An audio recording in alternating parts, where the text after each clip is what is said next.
Good afternoon, good evening, and good morning to all. Welcome to the third session on the Asia Clean Energy Forum theme of cross-sectoral applications for an inclusive energy transition.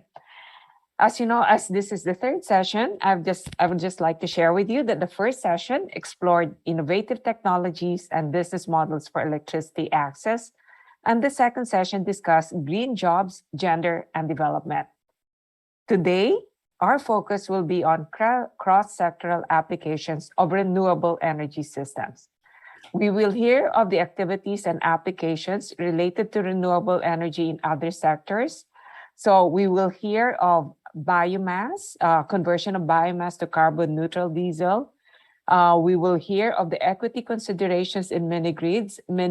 And in fact, this is where we have to think about the linkages of energy access to the SDGs. And then we will also be hearing of the importance of electricity access to various aspects related to health, education, and particularly livelihoods and also water supply. One of the presentations will also be discussing the participation of community members and other stakeholders. And this is something that we need to think about as we transition, as we undertake an inclusive energy transition. So I really do hope that all of our discussion today, all of the presentations that we have today, we will find a lot of ideas and questions and comments to contribute to our forthcoming, to the subsequent panel discussion amongst all our presenters. So with this, I will now turn it over to our moderator, Mr. Rico Hizon. Over to you, Rico. Thank you so much, Leah Gutierrez, the Director General of the Pacific Department, for introducing us to this upcoming session. Well, I would like to greet everyone. Good afternoon, Philippines, Asia, hello world, wherever you are, joining us from different time zones around the world. I am Rico Hizon, your host and moderator for this session, Cross-Sectoral Application of Renewable Energy Systems. And I would like to thank the Asian Development Bank for inviting me to moderate this very important subject. And it's really wonderful to see hundreds of participants right now for this online event. And you know what? I really wish we were all together in one city, under one roof, in one venue, just like previous gatherings, interacting personally with each other, exchanging notes, ideas, business cards, and emails. And in this session, it is important to note that a clean energy transition unlocks the cross-sectoral benefits of clean energy and advances progress towards achieving the UN Sustainable Development Goals. Clean energy systems can deliver basic needs, support growing economies, and improve the socio-economic condition of many disadvantaged communities in the Asia Pacific. And this track promises to unlock those thought-provoking ideas. And we hope that this will spur not only engaging discussions among the participants, but also an urgent collective action to deploy these systems at a wider scale. And together, we will unite in this session to find more solutions and answers to finance and invest in renewable energy systems. So thank you so much for this invitation, and we would like to welcome all of you to this session. And let's kick things off by introducing our speakers and panelists for this session. Our first guest is the Executive Director of Verde Visions. Let us all please welcome Hans Henning Judek. Thank you so much for joining us, Hans. Our next speaker is a Senior Program Associate Energy for the World Resources Institute India. Joining us from Bangalore, Lanvin Concesao. Thank you so much for joining us, Lanvin. Our third panelist is the Assistant Secretary for the Mindanao Development Authority, and he's joining us now from Davao City, Romeo Montenegro. Romeo, thank you for joining us for this session. And of course, our fourth speaker from Nepal is a program coordinator of the Prakriti Resources Center, Shovana Maharjan. Shovana, great to have you with us. Thank you so much to the lady and the gentleman for joining us for this key session on renewable energy systems. And after the presentations, we will have a question and answer segment with our participants. So please, I'm sure all of you are already jotting down your questions and would like to listen to the presentations of our panelists. Please send in your questions through the chat box feature right now on your screens. All right, to start off the presentations, talk about Cambio Fuels, innovative microgrids with 24/7, 365 reliable power supply in remote areas. Let us all please welcome Hans Henning Judek. Hans, over to you. Thank you. I hope everybody can hear me well. And I just start my presentation here. Okay, I'm very happy that the organizers have invited me to this presentation. I'm really an old hand in this event. I started in 2008 when there were only 200 people attending. That was the second event when I came in here. And now I've heard we had up to 4,000 and this time 3,000 participants. It's quite amazing what's happening. And it's good. So why do we need a backbone? I'm a solar man because I have founded the group Floating Solar on LinkedIn, and we have in the meantime over 2,000 members. So you don't have to convince me that solar and wind and biomass and is a good solution. It's clear, but what we need in microgrids, especially in remote areas and on islands, is we need something that is a strong backbone, something that can provide baseload or dispatchable energy. And frequently are biomass power plants suggested for this purpose. Biomass power plants are good, but they have certain disadvantages, and I will show how we can prevent that. So what we want to do is a carbon neutral genset approach. That means the gensets that are in operation or new ones will run on carbon neutral fuel. Biomass to electricity through liquid fuel. So we have a paradigm shift. Recent technology breakthroughs have made it possible to convert biomass through a catalytic process into liquid fuel. It's a low-cost, carbon neutral, and sometimes even carbon negative, climate positive diesel fuel. That is possible when we are using customarily incinerated biomass like crop waste. In India, for example, rice straw, in Punjab, and in Florida, the sugarcane trash. With that, it is possible to run existing or new generators with renewable and carbon neutral fuel. And most important, it's also preventing stranded assets. That means we don't lose the investments that we have done in the past, and the generators will not stand in the corner and unused. So gensets are popular. Why? They are flexible to scale. They are also operational in small size as well as in big size. They can be daisy chained. The capex is lower, much lower. It's $300 to $600 per kilowatt compared to $1,750 to $4,500 kilowatt for biomass power plants. The fuel storage is substantially easier. Of course, a tank is easier than a pile of biomass. It's less pollution because the combustion is cleaner, and especially if you are using filters and catalyzers, it can be very clean. It has a higher flexibility. And the best is we get twice the electricity yield per megajoule energy content in the biomass. So that is very important. Microgrids with wind, solar, storage, and diesel. That is a best solution. Like here, we have the solar, the wind. here is a battery, and here is a diesel generator. So solar and wind are working as we know. Sometimes they do, sometimes they don't because of the weather. So if we have a surplus, it can be stored in batteries, but the battery amount of batteries can be less because we have the diesel generator as the backup. And then we have a consumer, something like seawater desalination that is providing a constant load on the grid. Very good is also cold storage, because more than 50% of the produced food in developing and threshold countries goes bad just by heat and not having a cold storage available. It's also a good business model.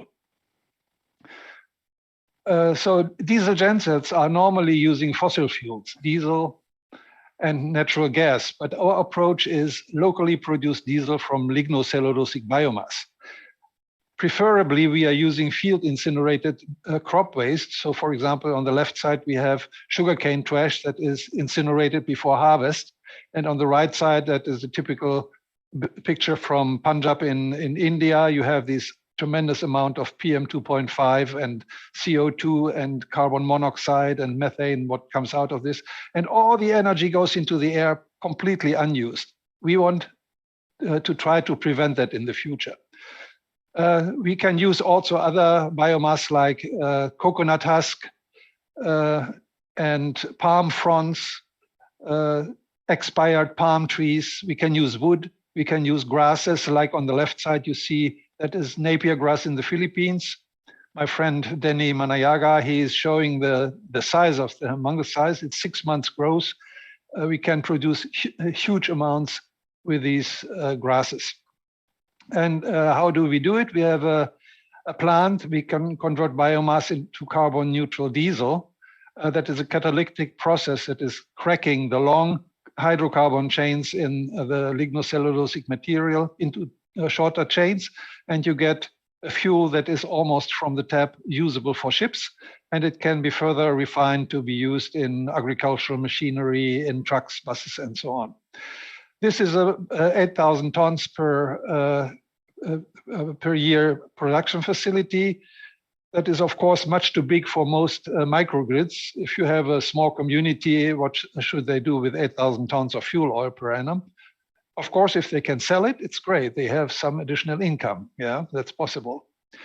But what we are also looking at is miniaturizing, having something like 150 liters or 100 liters per hour, which can be easily handled by a small village.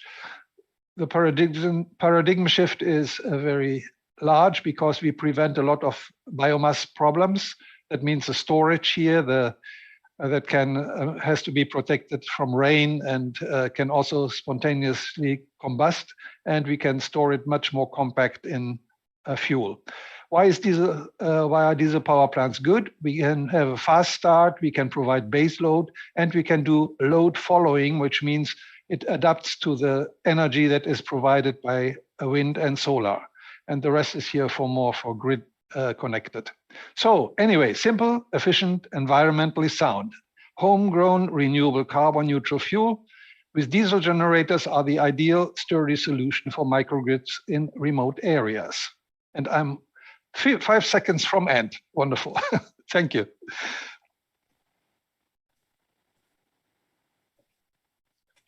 All right. Thank you so much. Thank you so much for that presentation, Hans. With your presentation, we'll learn out about innovative microgrids for remote areas, converting biomass to carbon neutral diesel for microgrids in remote areas. We will hear more from Hans during the panel discussion. And now the next presentation will be focusing on equity considerations to incorporate productive use applications in mini grids. Let us all please welcome, joining us from Bangalore, Lanvin Concesao. Lanvin, over to you for your presentation. Thank you so much, Rico. And yeah, I mean, so my name is Lanvin Concesao and I work with WRI India, and we are actually here I'm actually here to present on the equity considerations, especially when we look at mini grids and share our reflections on working with various development partners on mini grids across India. As we know, energy is really connected to over 74% of all SDG targets. And it's fair to say that improved electricity access can be a catalyst for socioeconomic development. Though vast populations still live without access to electricity, there's still over 700 million people who lack access, and this is in 2020. And I'm sure the COVID-19 pandemic has only exacerbated that problem.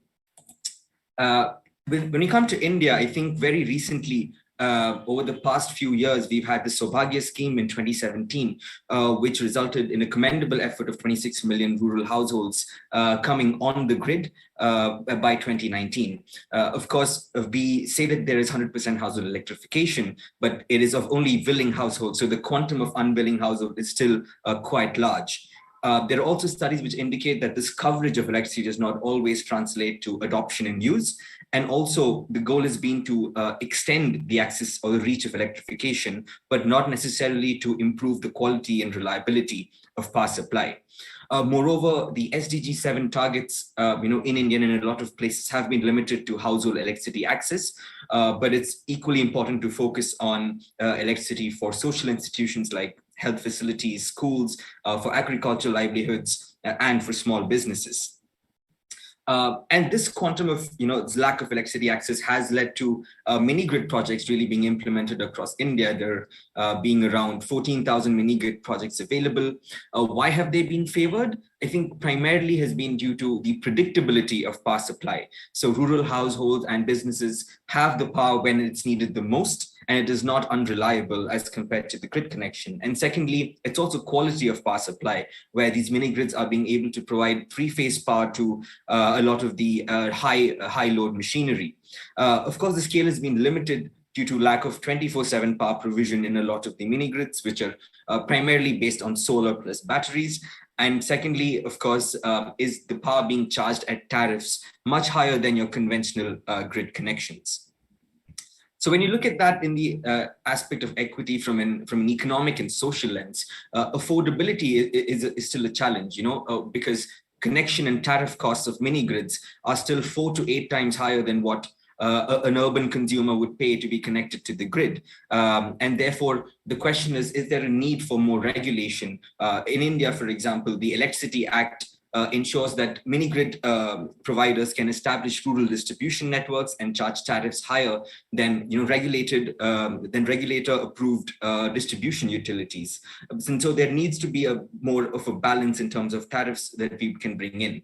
Secondly, the end user financing towards applying productive use applications is also essential, because currently there's a lot of funding that is flowing towards the capital for mini grid implementation and not so much on end user financing. Moreover, apart from that, there needs to be a check in terms of, are these mini grids able to enhance the access to services and opportunities, especially in health and education, as well as generate formal employment through electricity access. And lastly, are we building the right community infrastructure that are being able to access by all sections of the community, but also are they able to benefit equally from these community infrastructures? And in this case, a lot of unique business models have come in. And I think Hans mentioned about cold storages, for example, recently. We, of course, for this, I think we've seen countless examples of mini grids also not being successful, primarily because of lack of community involvement, where assets have been treated just like conventional grids that rely only on monetary contribution. And so there is a need for village institutional models like village energy committees that are formed by members of the community, where there is participation across genders and also representation from all sections of society. These village energy committees can become the decision-making authorities and have multiple responsibilities, including also ensuring what productive loads actually come online on the mini grid and what don't, because we have to also appreciate that the mini grid capacity in terms of size is always going to be limited. In addition, to complement these committees, we need local stakeholders who are strong in community mobilization and engagement. And so these are generally stakeholders that are missed out on, especially if mini grid operators, sort of install it without the presence of local development organizations. These grassroots organizations can help in mapping the community needs and aspirations, understanding the resources in terms of finances, their existing practices and technology and the technology awareness, and also help set up building the energy committees and build their capacity to sustain these mini grids. Another very important point is in terms of incorporating productive use applications into mini grids, and within the the limits of a mini grid's capacity, who should be selected to pilot these PUE? I mean, I would like to just call them PUE applications. And then, so who is your entrepreneur? Do you look at converting selected existing entrepreneurs who have who are currently operating diesel-based appliances towards converting it towards electric motors and appliances?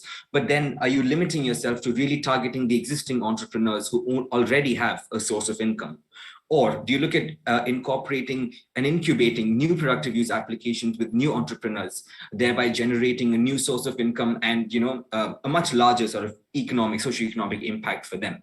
Of course, it's a very delicate balance and can vary from village to village. So you do see examples of the first existing entrepreneurs being the real first movers who become community champions and help integrate further productive loads.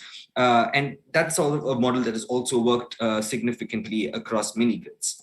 And also important to note is that while designing these productive use applications for return on investments for these entrepreneurs, if you look at incorporating the same productive use application multiple times across the village, do you actually end up invariably building competition and therefore reducing profitability? So these need to be taken into account while designing the payback periods for your entrepreneurs. And also while incorporating new productive use applications, you need to ensure that there are existing backward and forward linkages. When we look at agriculture, for an example, are there enough raw materials? And at the same time, are there enough market linkages to create the necessary value creation that you need through these productive uses of energy? So yeah, lastly, I think when you look at equity considerations, they need to be considered across these 4 pillars, and there needs to be an integration across these 4 pillars. When you look at data, there is a need for reliable data, especially in terms of monitoring and evaluation, to really look at and analyze the socioeconomic impacts that these mini grids have beyond the dollar term. When you look at finance, it needs to not just be limited to the mini grid capital, but also towards end user financing for productive use applications, and to ensure how can financing be made through sustainable business models to be able to access by all members of the society. We need new policies where regulations can come in to make tariffs more equitable with what urban consumers are paying, and at the same time ensure that regulation ensures that mini grid developers can coexist with the existing distribution utilities. And lastly, technology. Technology has been inherently biased in terms of how it is adopted and who it is adopted by. So we need to ensure that technology can proliferate to all sections of society, and also ensure that there is in the future better integration between mini grids and the conventional grid. Thank you so much. Thank you so much, Lanveen, on your presentation on mini grids in India and sharing with us the positive, the negatives, the pros and the cons of mini grids, affordability, access to services and opportunities, and building community infrastructure. Thank you so much. And our next presentation now will look towards an inclusive Mindanao energy transition, the RETS project. Let us all please welcome, joining us from Davao City, Romeo Montenegro. Romeo, over to you for your presentation. Thank you very much, Rico, and good afternoon, everyone. From where I sit here in the city of Davao, Mindanao, Philippines. And thank you very much for this opportunity. Essentially, this is something that we treasure in Mindanao, to be given this opportunity to tell our story.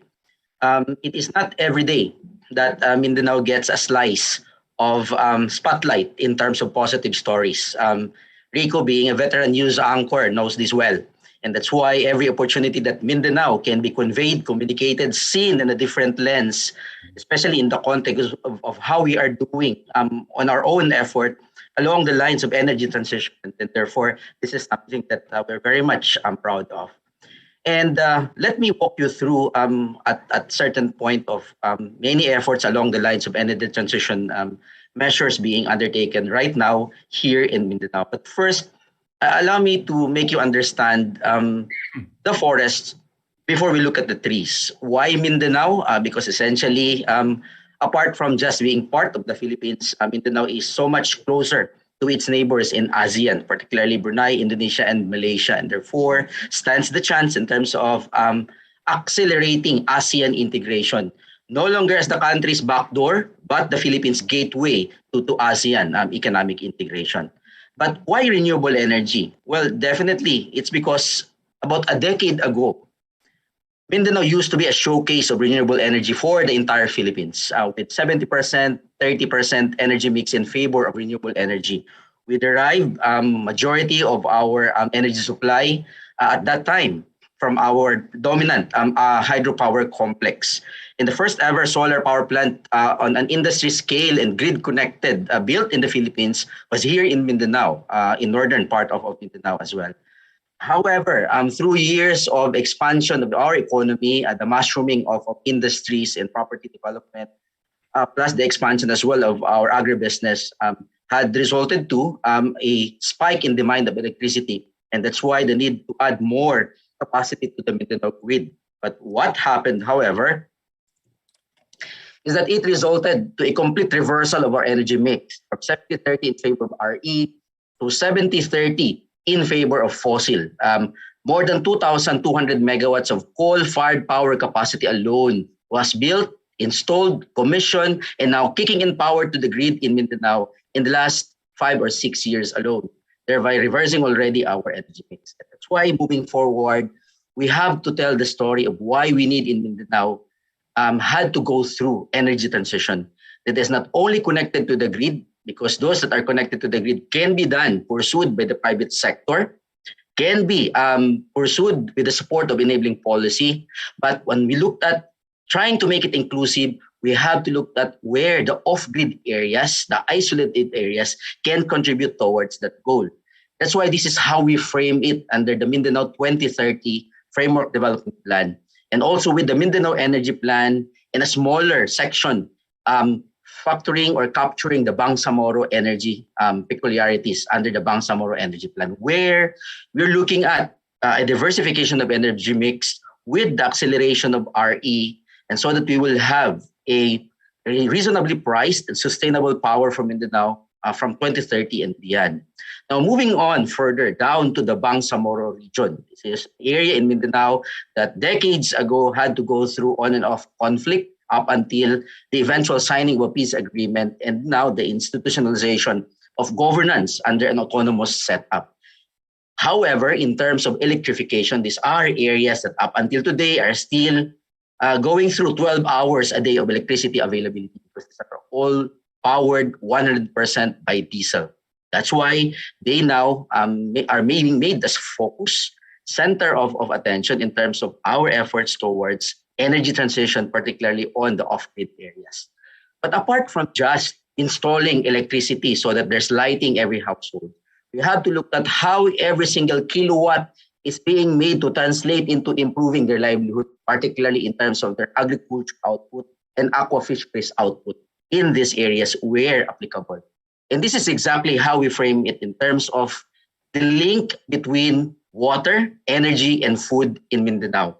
Because through this framework, we are guided, there is rationale, there is context to every single project, be it in the agriculture sector, be it in the area of energy addition, or be it in the value adding and trade, because all three are interrelated. So that as we move forward in Mindanao, we have to look at these three dimensions of our activity.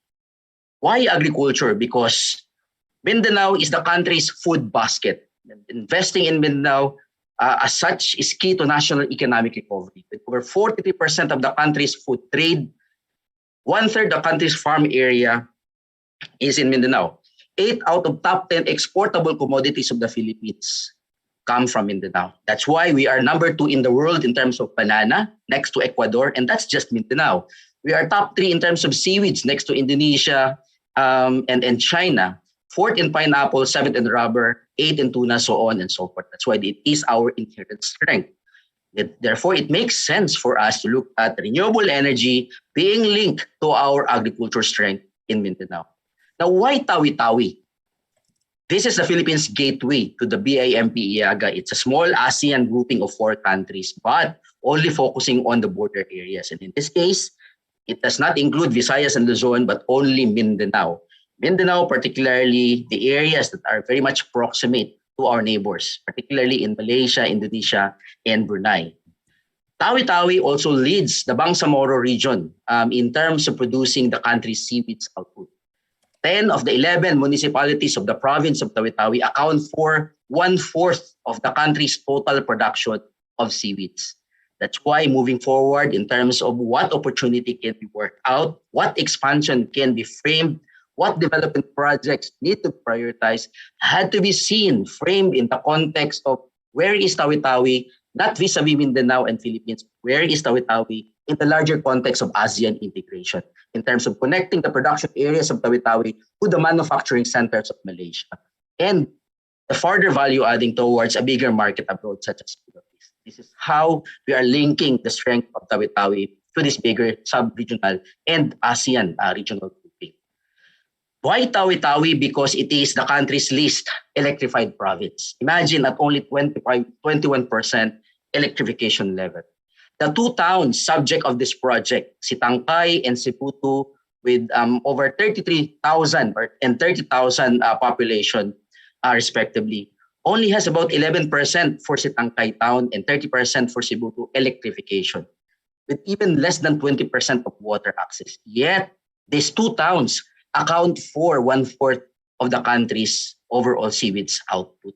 That's why it was made. It was purposely highlighted and targeted for a project for which Minda and UNIDO had put together in 2017 for submission to the EU Access to Sustainable Energy Program as, number 1, a major focus of intervention. Number 2, as business case for possible replication in similarly situated areas of Mindanao and the Bangsamoro later on. That's why it's called Renewable Energy Technology to increase the value added of seaweeds in the province of Tawi-Tawi. This project, with a 3 million grant from EU under ASEP, with private stakeholder equity and government participation, with a total project cost of 4.3 million euro, will be deploying 650 kilowatt in 1 town, which is Sibutu, and 1 megawatt solar PV diesel battery hybrid system in the town of Sitangkay, which had been highlighted earlier in the earlier slides.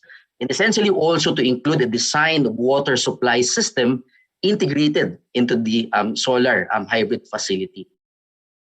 And this is exactly how we would want to look at it in terms of delivering the benefits, the impact to the communities, particularly in terms of serving the unserved and underserved communities in terms of reliable electricity, numbering about 1,500 households with potential connections over additional 2,000 households in the area. You have 1 minute left in your presentation. Yeah, thank you.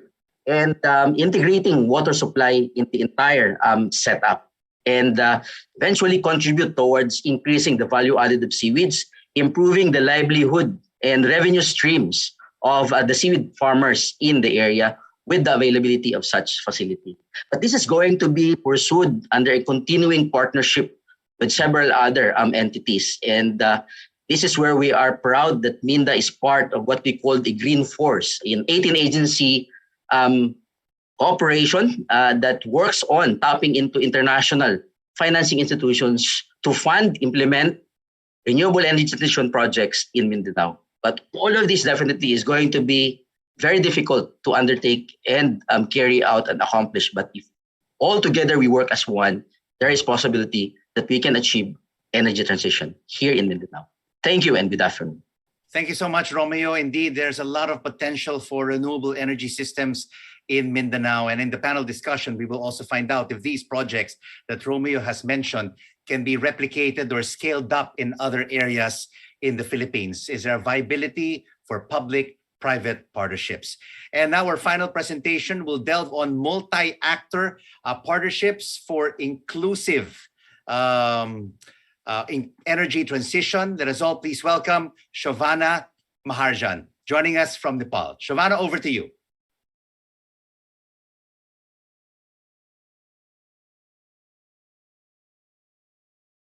Shovana? Yes, sorry. Thank you, Rico.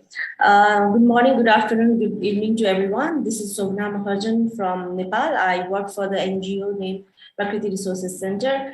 I am very much thankful to ACF for giving me this opportunity to share some of our work on this multi-actor partnership platform. So to begin with my presentation, I'd like to share briefly about my organization where I have been working. So this is the Prakriti Resources Center, established in 2015 and working in the sector of sustainable development and environmental justice. And we deal with the climate finance, low carbon development, resilience and adaptation. Today I'll be talking about this topic briefly. So first of all, I'd like to present this energy scenario of Nepal. So this is the energy pie.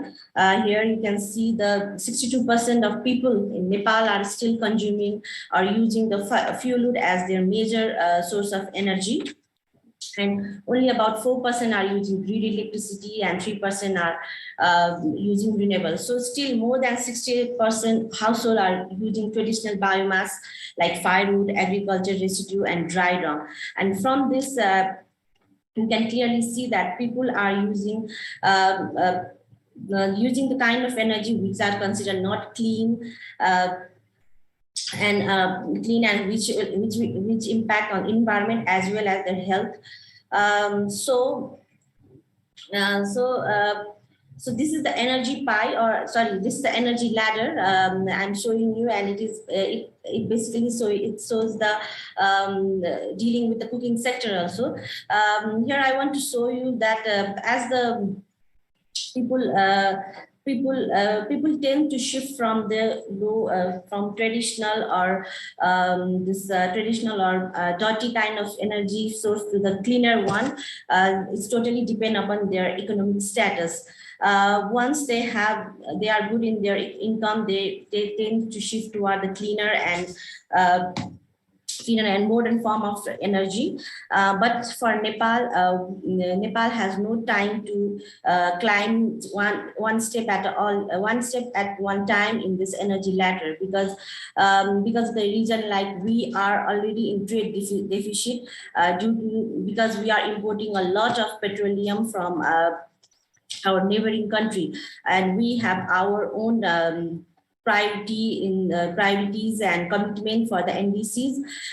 So because of this environmental, economic, political reason, and for Nepal to graduate from underdeveloped country to middle income developing country by 2026, we need to adopt the transition mechanism from biomass to directly to the renewable. We should not rather than from biomass to fossil fuel to renewable, our transition should be from biomass or traditional to directly to the renewables. So this is in this slide, you can see that some of the energy priority targets set by Nepal in our revised NDC. Nepal has target to achieve the net zero emission by 2045, which was also declared by our Honorable Prime Minister in last year COP at Scotland. So Nepal has target to produce 15,000 megawatt of energy by 2030, and among this only 5 to 10% will be generated from the renewables like hydro, micro and mini hydro, solar and bioenergy. Similarly, under transportation also, Nepal has set some targets like by 2050 the sales will increase by 90% for all private and passenger vehicles, including two-wheeler. These will be electric vehicles like that. And under cooking also, by 2030, Nepal has ensured that 25% of the household will be using electric stove as their primary mode of cooking. So now coming to the my major theme of my presentation today. So we have just seen our the ambition, our current status.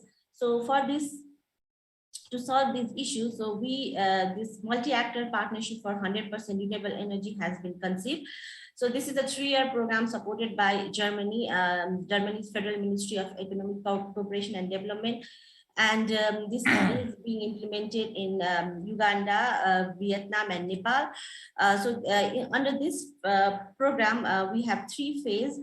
In first phase, we are focusing mainly on the preparation of the joint vision with formation of multi-actorship, multi-actor partnership platform and the data information collection. On the second phase, we are focusing on the knowledge production and capacity building. And on the third phase, we are focusing on impacts, on showing impacts with advocacy and communication for the policy reformation. So the objective of MAP is to engage more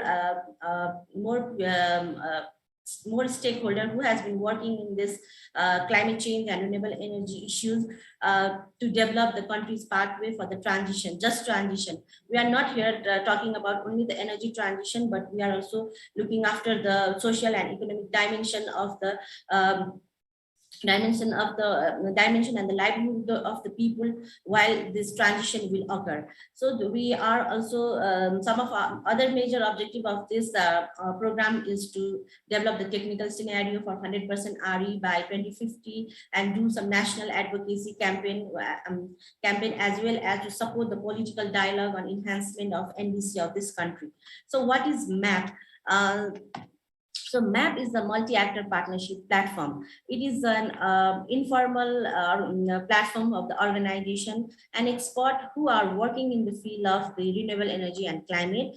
So the members here are from the media, government, NGOs, civils, private sector, academia, development partner, financing institution, etc. So we have about 46 members in this platform.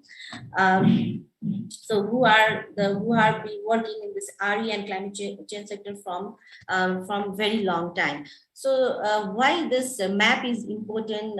What is the relevance of MAP for this inclusive transition? So multi-actor or multi-stakeholder for energy transition is necessary for Nepal to reach 100% RE by 2050. We have a long way to go. Just imagine from 3% renewable energy at the moment to 100% RE energy by 2050 that we are talking. Definitely it's not easy and it's not a quick process. Hence, an approach of this MAP has been brought. In the process of transition, we believe that MAP will speed up the process and the effort of the transition. Also, the members in the MAP are experts from their respective sectors, so hence they will provide the positive vision for the process and journey for this transition. Engagement of different stakeholders. You have about 1 minute to wrap up your presentation, please. Thank you. Okay, thank you. So there will be the ownership of the process for this transition as well. So the MAP has been engaged in different activities like developing the common vision, joint vision for Nepal for 100% renewable energy, as well as they have been supporting us in developing this energy strategy and technical scenario for Nepal. Especially we get support, we receive support from MAP members and for the development of this preparation of the energy strategy for the province, 2 of our province out of 7 in Nepal. So and lastly, I'll wrap up with this last slide, my last slide here. So why it is important for energy transition process, why MAP is important for the energy transition is MAP is an approach and a process that can lead to the energy transition process. The main reason behind taking this approach is that it brings stakeholders of different sectors in one platform. So there are diverse knowledge, experience, approach, ideas that support in holistic policy making process of energy transition. Discussion are made on not just for the production of energy, but also on the consumption and end use.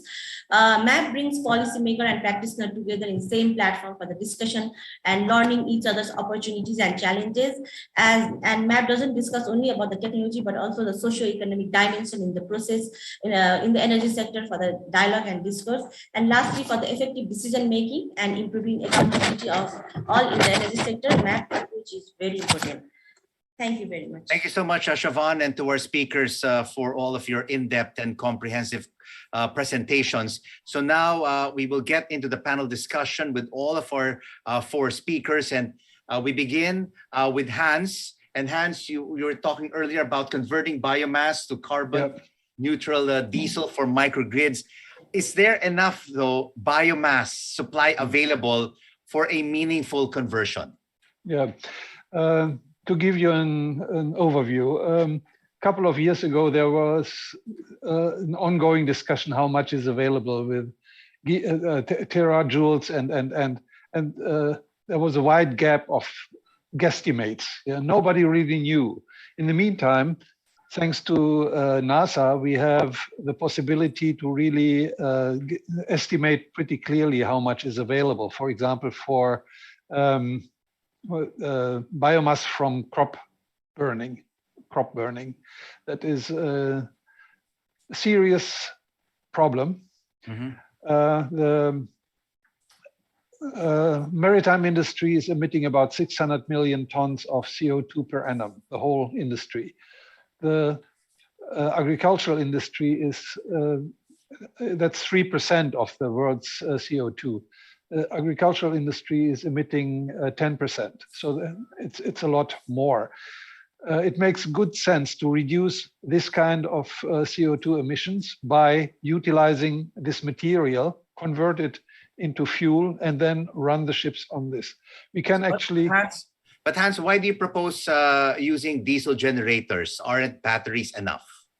No, batteries are not enough, because if you have Tawi-Tawi, let's have a look at Tawi-Tawi. They want to increase their productivity with seaweed. They need definitely they need cooling,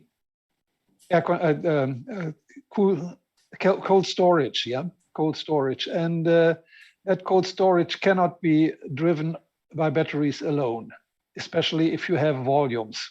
And so diesel power plants have the advantage that they are very flexible, and when they can be run on renewable fuel with carbon, even probably carbon negative fuel, which means we take more CO2 out of the environment than later is coming out from the exhaust, that is climate positive, then we have a very, very good backbone for microgrids.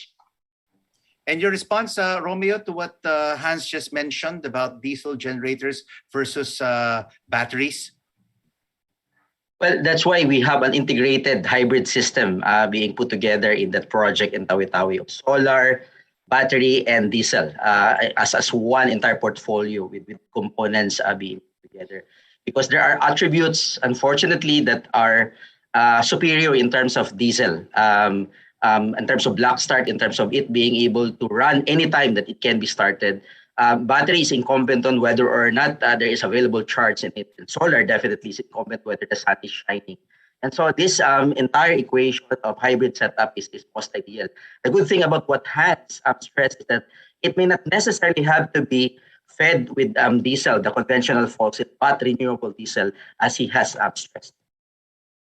What is the projection right now of the Mindanao Development Authority, Romeo, in terms of how much value the RETS project can add to the revenue streams of seaweed farmers in Sibuto and Sitangkay?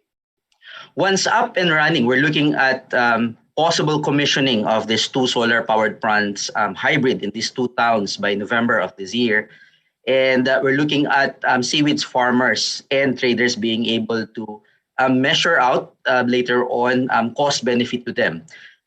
Essentially, as we did the numbers crunching, we're looking at, for instance, for farmers at around 428 pesos per sack. So roughly that's about both the farmers and the traders industry as a whole.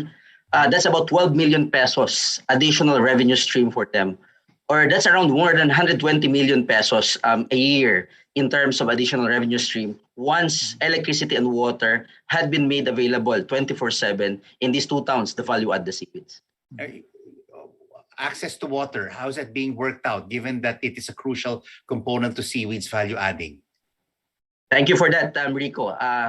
the RETS project only cover for the study in terms of what best technology can be worked out, implemented, and deployed in these two towns. And the installation of water facilities, either rainwater harvest or water desalination, but it looks like it's going to be water desalination, given the small mass of land available in the area.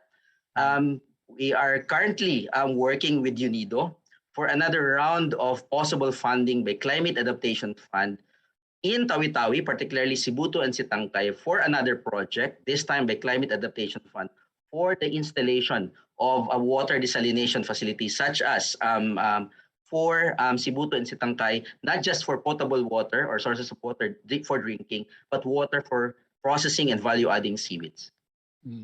Yeah.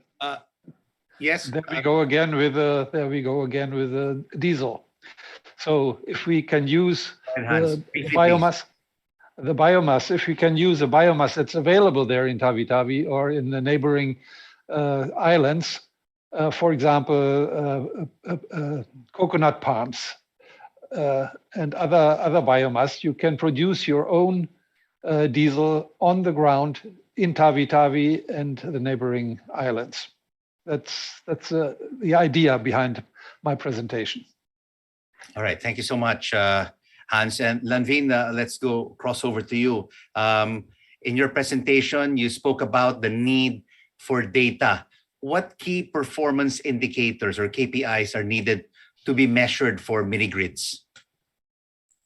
Yeah, thank you, Rico. I think, I think my presentation was less about, the revenue and the economics behind it and more about the impacts. And, mini grids are still not economical in terms of paying themselves back unless there is a component of grant or concessional debt financing involved to actually finance the capital to install these mini grids. So to really show the value of mini grids and, having a rightful place in the energy access ecosystem, we really need to look at, the social return on investment and the impact that these projects can create for communities. So here's where we need to really have a robust monitoring and evaluation framework that can look at various different aspects of the mini grids that can be tracked across the long term. So this could be how are we measuring better healthcare delivery and education services? How are we monitoring the existing community demographics and how does that change over time? And are we looking at equitable access to opportunities for jobs and services? Speaking about the mini grids sort of performance, how do we look at customer retention rate and customer satisfaction over the long run? And I think satisfaction really comes from the fact that whenever there is troubleshooting, what is the resolution time that you need to really get things fixed when it's done? A large number of mini grids, not just in India, but I'm sure across the world, one of the focuses has been agriculture, right? Through irrigation, cold storages, and other productive use applications for agriculture. So in these cases, then you have the indicators for them that you need to continuously track, such as indicators such as crop yield, cropping intensity. Are these farmers moving from just rain-fed crops towards multiple seasons of crops? Is there access to external markets where these farmers can actually sell their produce, and can they benefit and not necessarily the middlemen who benefit from these?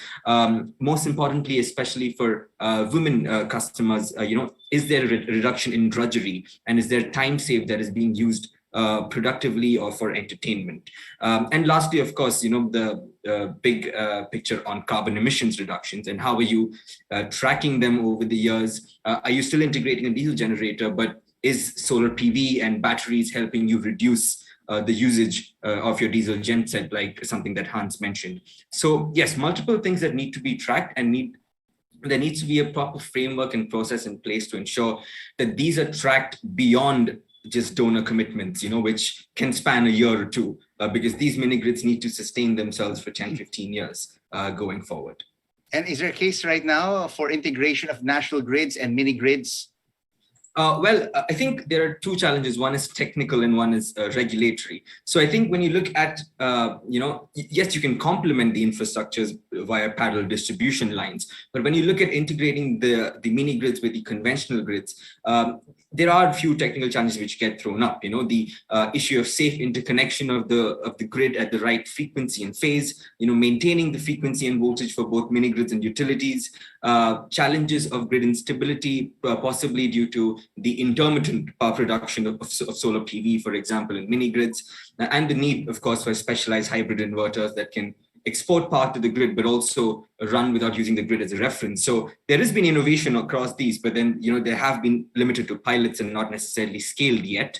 In addition, you're looking at connecting the mini grid safely and injecting the sufficient quality of power to meet the utilities requirements. Are you able to disconnect safely when there is any disturbance, reconnect when it is safe to do, and also when you look at really integration of the village power distribution system, you're looking at it necessarily having to meet conformance of the utility standards, such as maintaining safety distances between poles and having protection devices. So if these are not present, then you really need a large-scale upgradation to your low voltage distribution lines, and that itself can be a costly exercise. So there are these technical challenges, but also there are challenges in terms of regulations where mini grids are currently being present in a lot of areas, but the conventional grids sort of come in and end up crowding out mini grids because of conventional grids having to expand their reach with existing policy schemes. So there needs to be better regulation to ensure that they can coexist and really complement each other rather than competing and crowding out. All right, thank you so much for your comments on that, on the integration of the mini grids into the national grids. And of course, before we proceed to Siobhan, we would like to encourage all our participants and delegates who are joining us this afternoon, wherever you are around the world, to please send in your questions for our speakers and panelists. We've heard them in their presentations. You've heard their answers to specific questions that I've asked them. If you have any questions that you would like to ask them during our open forum, please send them in. Thank you so much. And let's proceed now with Shovana, regarding Nepal. How is the multi-actor partnership that was the focus of your presentation functioning right now in Nepal for the energy transition? Yes, so right now we are working under one project. But for this, it was for us, it was very challenging to bring all the multi-stakeholder in same platform, because we are talking about the organization which are working in the renewable and climate change sector, but they belong to different sectors like from media, government, CBOs, or private sector, financing institution as well. So in the beginning, we invited interested members to be the part of this map. And so we have also developed this non-binding TR for this map platform. And our organizations, PRC, the secretariat, so we have been organizing different kinds of meetings for the map members. Basically, this focus upon the renewable energy.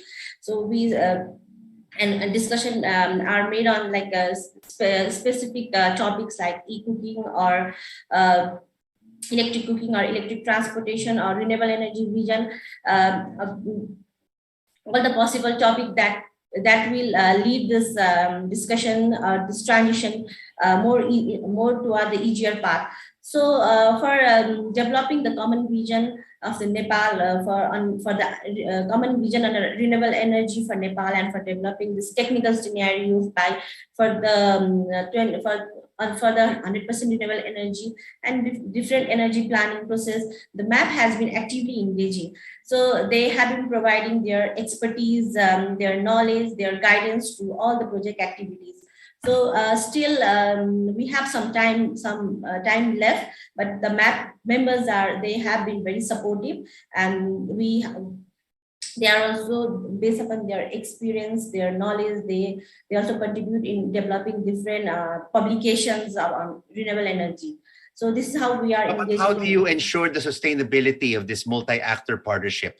We are also worried about that.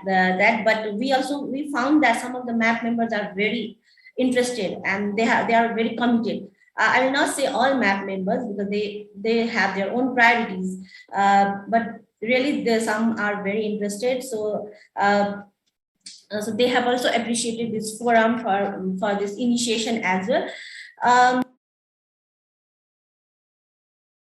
Shivana? Sorry, because they have expressed from their side that they will continue this platform in some way, maybe not not like right now in a large scale, but maybe in a very small scale. They would like to continue this forum even after this our project will be phased out. And from our side, it is our there will be our organizational effort always, and we'll be looking for possible funding also to continue this MAP platform in some way to continue the discourse of promoting renewable energy mix, and transition toward the clean and renewable energy in Nepal. All right, thank you so much, Shavana. Let's go back to Hans here regarding biomass conversion. And Hans, when you are using land for purpose-grown biomass, isn't there competition with food, the so-called the tank or plate dilemma? Right. Yeah, that is of course an important factor. So our agenda is we first look at the available crop waste. The crop waste is the most important part because there are 10.5 billion tons every year available of that stuff. That is enough for 20 billion barrels of oil. So that's quite a buffer we have already. So that means when we are looking at purpose-grown biomass, it's mainly to balance the availability of feedstock. So if we have, for example, rice straw that is harvested in Punjab, they are harvesting for 2 months. So what are you doing the rest of the year? Yeah, you can, of course, store for a while, but to store everything for 10 months is very, very difficult. So we are looking at different possibilities to grow purpose-grown biomass. And there we have, of course, to take care that we are not competing with food. These Napier grasses that I have shown you in the picture, they grow on marginal land. So we don't need really agricultural land. It can grow on marginal land and there is no competition with food.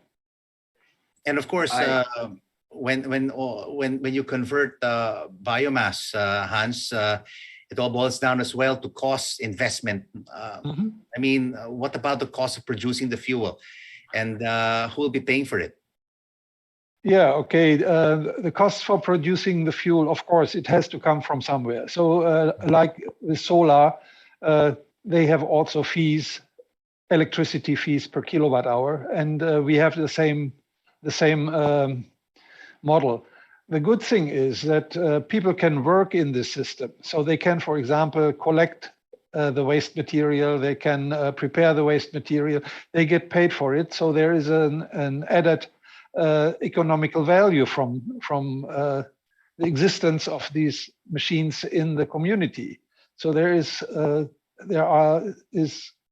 money coming into the community from this kind of activity. Also, if they produce more than they can consume, they can sell very nicely. So we are at the moment selling, due to the high prices with fossil fuels, we are selling at a very attractive price to the maritime industry. It's very attractive. Let's cross over now to you, Romeo, and I'd like to ask you about the RETS project. And I understand this is funded through a grant from the European Union, as mentioned during your presentation, through its access to sustainable energy program. How do you see this being replicated or scaled up in other areas? Thank you, Rico. And perhaps my answer would also capture the questions posted via the chat box. We always looked at these projects first as needing to be affirmative within the lens of the government coming into the picture and finding a way by which putting up something that is at the moment commercially not viable for a private sector to come in. That's why we need to have grant funds to be able to start off something like this and design the commercial viability of this for replication in other areas. And so we've seen in the design so far that as we looked at preparing replication of this in similarly situated areas of the Barm Island provinces of Basilan and Sulu, for instance, later on, or in the other island municipalities of Tawi-Tawi, we looked at again the dimension of commercial viability. And hence, in this particular undertaking, when you have a project such as this one that adds up to the value of their production and results to income stream addition to the area, then you see the commercial viability of such. When a block of ice is more expensive than a kilo of fish, for instance, when you put up something like a cold chain facility powered by solar, then it makes sense to be able to put up such a particular project. So this is where we draw our inspiration in terms of having this replicated in similarly situated areas later on. We just wanted to complete this as a business case so that those who wanted to see something real first can see for themselves the actual thing happening in the area and giving benefits to the community so that this can be implemented as well in similarly situated areas. And of course, a lot of our participants right now who are watching us right now, we're also asking the same question for you, Romeo. But is there a viability for a public-private partnership here, a PPP? Well, definitely. In fact, the design put together for this particular project needs to integrate private sector equity. There has to be a stake that allows for the dimension of commercial viability compared to grant projects that are being given free to all several communities that end up failed projects because there's no ownership, there's no sustainability, and there's no commercial dimension for it to keep going and scaled up. May I also cite, for instance, in the question earlier, in terms of how this project, in terms of renewable energy being linked to the seaweeds industry in the area. We're glad to note that we're not just looking at electricity being made available, but for the seaweeds industry being supported as well. And so that apart from just end users or markets for electricity, the seaweeds producers, the seaweeds industry in the area would themselves be able to see the bigger dimension of this project. And that's why we have partnered with the Mindanao State University Tawi-Tawi for the research and development aspect in terms of how much more value can we add by R&D to expand the viability of our seaweeds production in these areas. Yes, it is already, as of this moment, a thriving industry, but producing raw dried seaweeds. What if we add and factor in value adding with electricity and water being made available? Then we can expect expansion of these areas and better income livelihood for the seaweeds farmers. All right, there's a question here as well from our chat box for Lanvin. No? It's similar to the question that was asked of Romeo about expounding on the structure of partnerships, arrangements between, the renewable electricity suppliers. Lanvin, how does this apply for the PUEs in India? Yeah, very good question. I mean, I think so. The answer to, is there a proper linkage already established between, developers and entrepreneurs and the end user markets? The answer is no in a lot of cases, because what happens is when solutions are approached, they're generally currently approached in a one-off solution. So you put up a cold storage, you put up an irrigation pump, and that's sort of linked to success. But what happens is, what happens to the produce that is produced? How do you really sell it to the right markets, and how do you actually create value creation? I can take an example of mustard or oil seeds. You have irrigation, and then you help grow, increase the yield of oil seeds grown. You can add oil expellers, and then you produce oil, and then that's one level of value creation. So what happens is, at this rate, a lot of mustard oil then gets sold. But really, to sell it and to create value, you also need solutions for packaging, you need solutions for local branding. And unless these are present within the village, that wouldn't add enough value. So you still end up selling your oil to different traders who can then market and sell it at their own brands. And then so a large amount of the value is actually going out of the community and not staying within. So how do you really build these layered solution one above the other, which creates a sort of an ecosystem or an entire market within the village that you can in a way sell the end products then through the right traders and stuff? So that is really needed, and that's why I think the involvement of grassroots development organizations with backgrounds in agriculture or in local development really helps in these cases, because they know what is the technical capacity available, what crops are grown, what solutions can be really packaged, and they provide you with better answers and sort of form the bridge between the community and the mini grid developers and entrepreneurs. So this can really help ensure that as long as different chains or different parts of the market linkage are actually powered by renewable energy, that can really help build value within the community before it is sold outside. And I would just like to follow up on the mini grids, no, and the tariffs. How are these tariffs for mini grids set, and are communities willing to pay the higher price of power for mini grid interconnection, even though the tariffs for conventional grids are lower?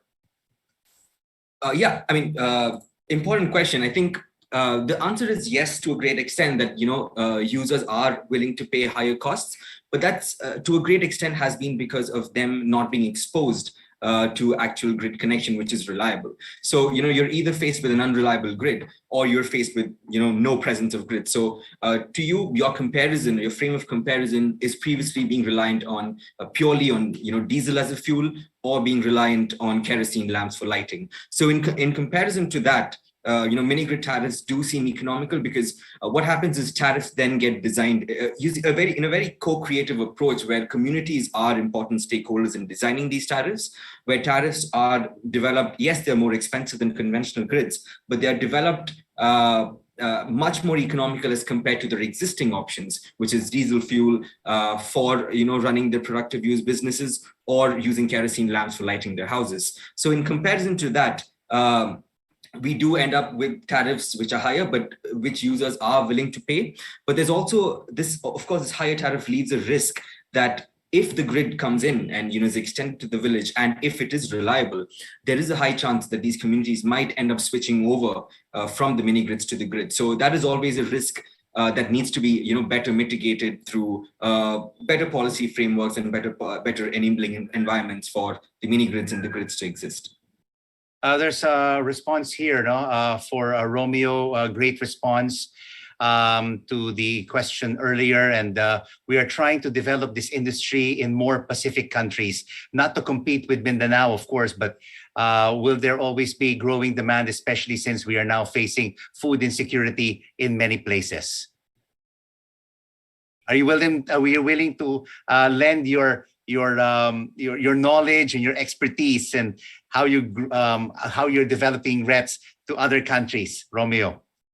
Yeah, definitely. We are part of a bigger global call for energy transition. We're not moving in isolation of the rest, and therefore anything that we can chip in and contribute towards this global call, definitely we'd be willing to also share what we learn, the experiences we have, and the business cases that we have put together. In fact, we're glad that the RETS project and our another similar project, which is integration productive uses of renewable energy, had been captured in a publication by International Renewable Energy Agency as a business cases of RE projects in Asia that are able to integrate to agriculture viability. All right, thank you so much, Romeo, and definitely the Pacific countries will definitely, maybe after this, will be giving you a call and asking for your advice and for your knowledge on how your project is going. Okay, Siobhan, let me ask you, Siobhana, how is this multi-actor partnership? How will this multi-actor partnership get to support in achieving the Paris Agreement objectives? And how do the multi-actor partnership members respond to this initiative? Yeah, so in our project, we are focusing on especially linking this long-term vision and ambition of 100% RE to the short-term climate action that like NDCs. So there are, we know that there are short-term, medium, long-term targets set in the NDC. So we're trying to link with those with the long-term vision from our project. We are giving priority to the inclusive process and governance created for the transition.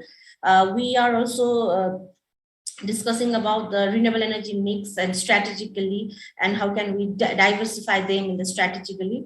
So we are also focusing upon this electric mobility discussion and electric mobility, electric cooking that most of the NDCs are focusing. So that's why we think that MAP will support this Paris Agreement goal, and not just the energy sector. This MAP approach can be used in another sector that Paris Agreement that are included in this Paris Agreement goals. So regarding the response of the MAP members, I have already mentioned that they are very supportive. They have been engaged in our different activities. They are providing us their valuable feedback, guidance, their experience, and they are very, I think they are very happy to be the part of this platform. And Lanvan, I just checked the chat box. You have a question here, maybe particularly for Hans, regarding technical changes. Yeah. What technical changes are needed to your plans to convert different biomass? Maybe you can ask it directly now to Hans, Lanvin. No, I mean, biomass as a renewable fuel is, of course, holds a lot of potential. But of course, especially in smaller plants, what happens is that there are different inputs. There's paddy, there's coconut husk which can be put in, but these machineries are generally, configured to only take in or process a single kind of input. So at larger plants, how do you actually design it to ensure that various inputs can be taken in to produce the same quality of renewable fuel that can be used across the industries? Yeah, the process itself allows multiple fuels, multiple feedstocks. For example, if you have in a paddy, then you get a lower output because paddy has very little energy content. If you have hardwood, you get more output. That's the major difference. It's just how much you get out. You have, from time to time, you have soils with a lot of sulfur in it, and you get the sulfur content in the biomass as well. Then you may have to do some post-processing, but that's already in the system. So yeah, we can actually process multiple feedstocks. Great. I just have a follow-up question for you, Hans. And how can your fuel become carbon negative, climate positive? Okay. How can that be? That can be done when we are using customarily incinerated crop waste. So if we have in Punjab this stubble burning, then there's a lot of CO2 going into the air, including the PM 2.5 and all the other nasty stuff like microcarbon and so on. So when we convert it into our fuel, we have a residue that is called biobitumen. It's a bituminous material that can be used in road construction. And there it is stored for hundreds of years, because in road construction, the surface is, when it's redone, it's recycled again and again and again. So there is long-term storage of carbon in this biobitumen, and that is deducted from in the life cycle assessment from the CO2 that is coming finally out of the exhaust of the diesel power plant. Mm-hmm. I hope that is understandable. So we are basically packaging part of the carbon that is in the biomass. We package it into biobitumen and put it on the road. Yeah, that is one part of the process. So the rest goes into the liquid fuel, and in the total point of view, which means we are, for example, not cultivating anything. We are just collecting waste material. So our border for the calculation starts from the collecting part here. So when we do that, then we can go carbon negative. And there's a question here from the chat box for Romeo. What are the plans for the repurposing of the coal power plants in Mindanao to rehabilitate the Agus Pulangi hydroelectric power plant to increase the renewable energy share in the region? This is from Alfred Ian Menor. Thank you, Rico. These are two different subjects. First, on the operating rehabilitation of the 1,000 megawatts Agus Pulangi complex in Mindanao is already ongoing. And in fact, World Bank IFC is part of the picture in terms of mobilizing resources to get this up and running. The purpose is to increase the capacity factor of this 1,000 megawatts 60-year-old power plant from the current 60% level to 80% output level once completed, and add cheaper sources of energy to the Mindanao grid. The other subject, which is energy transition mechanism, to be piloted in Mindanao, particularly in terms of a coal-fired power plant to be fueled no longer by coal, which is imported from East Kalimantan, Indonesia, but to be later on fueled by LNG. And this is one approach being worked out now, being planned out, particularly by the Department of Foreign Affairs, Department of Finance, that leads efforts of the Philippine government in partnership with ASEAN +3 insofar as putting together energy transition mechanism. But then again, to see is to believe. We have to see first a business case, and this is where the national government is looking at Mindanao to be able to build this business case for application. Right. Lanvin, there's a question here from Leia, who posted the question earlier on sustainability of mini grids. What are the factors that we should think of?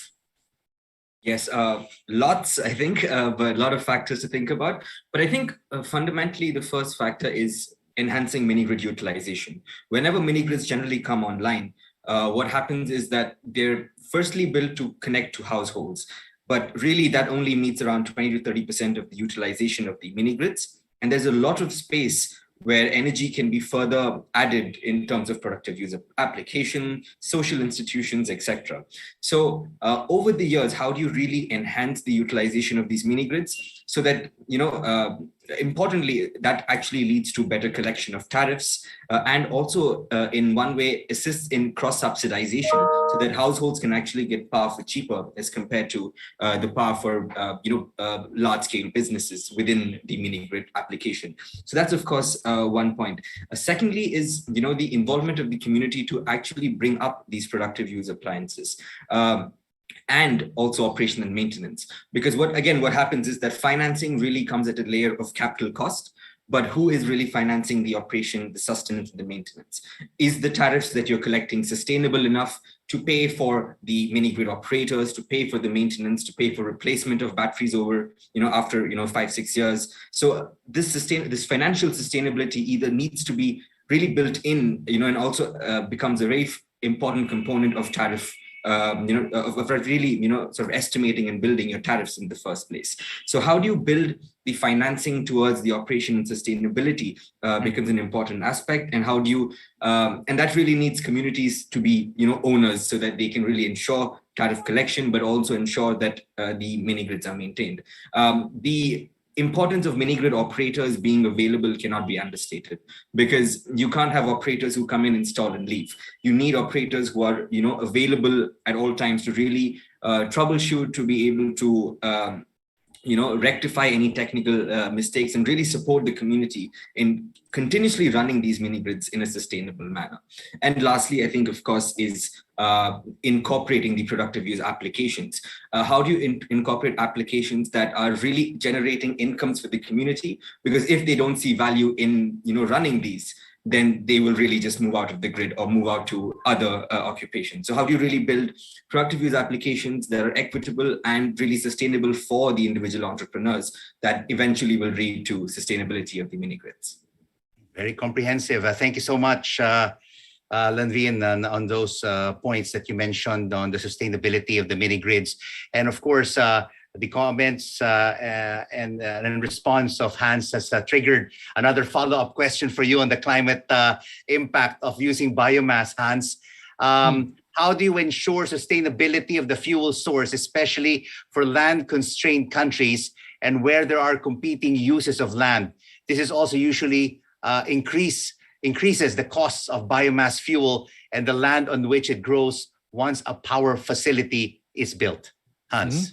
Okay, one important point is our plants are already financially viable in small scale. So something like 4,000 tons per annum is already very financially viable. So that means what we are not doing is building a huge plant somewhere and then cart all the biomass to that plant. That would be disastrous. What we are doing is we are studying the availability of biomass in that region, and we design the plant size to the availability of biomass. If there is more, after a while, more feedstock available, we can just daisy chain multiple units and adapt the size of the plant to the availability of the feedstock. It's not the other way around. It's not the usual is the economy of scale. We don't need the economy of scale. That's very important. So that means we have an eye first on the feedstock availability and then on the size of the plant. So increasing the cost of biomass fuel. Of course, if we have purpose-grown biomass, it is more expensive than crop waste. Yeah, crop waste is usually free. The farmers are very happy when they get rid of it because at the moment they just make a big mess with the burning, but and they cannot afford to do it in a different way, and so. We always take care that we are using feedstocks that are not competing with food. So we don't need agricultural land. We can do it on marginal land. We don't have the yield that we have on agricultural land, but usually there are more areas available. In the Philippines, I know there are 2.3 million hectares, 2.3 million hectares that would be available for this kind of Napier grass or feedstock production. Thank you. Thank you so much, Hans. And we would like to thank all our panelists and speakers who have joined us for this session, for your comprehensive presentations and for your direct to the point answers. And to close today's session and for a wrap up of our panelists' presentations and statements, I now hand back over to Lea Gutierrez, who is the Director General of the Pacific Department. Lea. Thank you very much, Rico, and thank you very much to all of our panelists and everyone who sent in questions. It really has been, I must say, a very stimulating and very informative session this afternoon. By the way, and really thank you. I learned a lot from all of our panelists today. So wrapping up, I must say that the key takeaways here is that for us, when we think about those who don't have electricity access, those who are not connected to the main grid, really need to think about other solutions. And mini grids is definitely one of the solutions we're looking at. And mini grid when we think about mini grids, as one of our presenters, London, did say, we have to take into consideration equity aspects, and then, of course, who are equity aspects, not only in terms of access, but also in terms of beneficiaries who are benefiting, and are the benefits actually also distributed more evenly across the beneficiaries. And what's interesting about Landon's presentation and what he talked about later on is actually the productive use of the energy that's being generated in mini grids. And then taking into and bringing in what Shobana was talking about, there are many stakeholders when we talk about energy access, energy transition, meeting the NDCs of the countries that we're working with. So stakeholders, bringing in together the various stakeholders into one platform to discuss, and everyone to be on the same page as we move forward in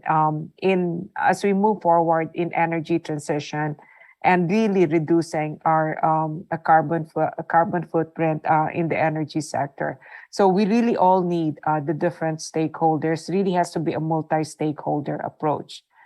Now, it's very interesting that as we talk about the mini grids, as what Hans has said to us, we don't have to be dependent on a high carbon fuel. In fact, we have an alternative, which is biomass, which can even be climate positive or carbon negative. And he spoke about the crop waste that's not being used at all, which can actually be used for biomass. This we will have to think more about because there many of our countries, many of the countries would also have the crop waste that can be potentially used for this. And as we think about the benefits, as we think about the benefits of energy, of electricity access, of course, we think about livelihoods. And this is where actually the seaweed project that's being piloted by Romeo in Mindanao is something that I think we can all learn from. Romeo, we certainly will be knocking on your door on the seaweed project. I think there are in the Pacific, there is, I think, potential for this for seaweeds. So, but of course, energy access, electricity access is important. As you did say, value addition with greater electricity access, there could be more value-adding products for which a higher incomes can actually be generated. And Romeo did speak about their next phase of their project, which is actually access to water, access to clean water that can be used not only for domestic use, but also for processing the seaweeds. And this is where desalination and solar PV, because desalination is high power, it's a high power consumer, then the solar PV actually would come in and complement it. So I think this really has been a very stimulating one. And I encourage everyone to please get in touch with our panelists, just like we will do, because there are so many ideas that have been put forward to all of us today. So thank you to all of our panelists, and thank you, Rico, for all of that, for moderating this and bringing in very interesting questions for all of us. Thank you so much to all, and thank you to everyone. Thank you.